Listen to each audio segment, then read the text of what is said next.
What's up mga mananap, medyo matagal tayong hindi nakapag-upload ng video at gaya nga ng sinabi ko sa huli natin video ay mag-upload tayo patungkol sa kung paano mag-reading ng spark plug.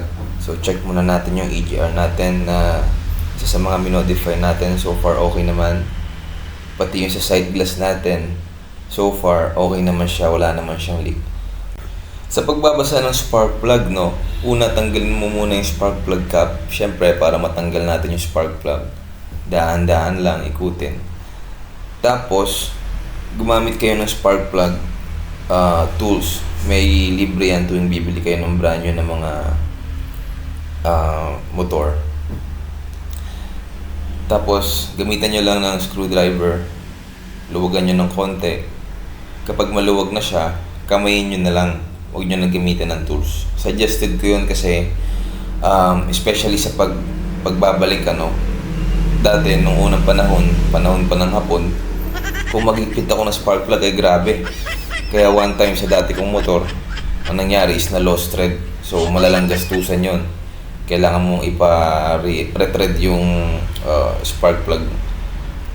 Lagay ng spark plug kasi nga na lost thread. At ang mangyayari nun, kakaroon ng loose compression yung motor mo. So kamayin lang natin ang pagtanggal ng spark plug, ganun din ang pagbalik at wag din hihigpitan.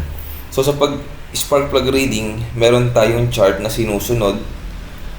Ipapapap ko dito sa video na to. Ayan. Tapos ilalagay ko na rin sa comment section.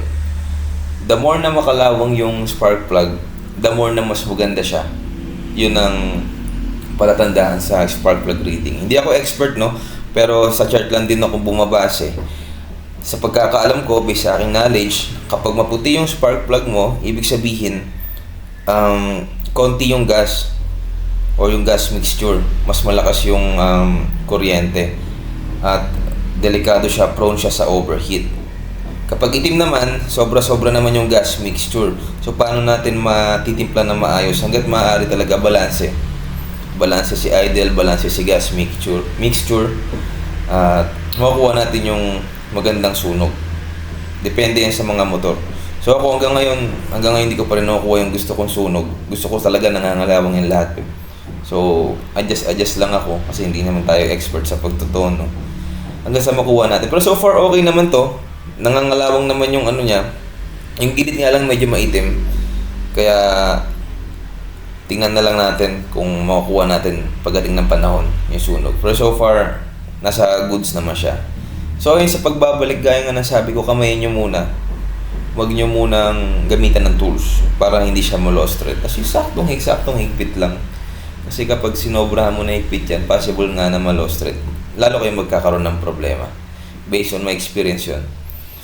So again, sa spark plug reading, may chart ako yung papapap dito. Ma-search nyo rin yan sa Google. At pwede rin kayo magtanong sa mga expert. So again, ibalanse nyo lang yung timplahan ng inyong gas mixture pati ng idle para makuha nyo yung magandang sunog na inaasam ng lahat.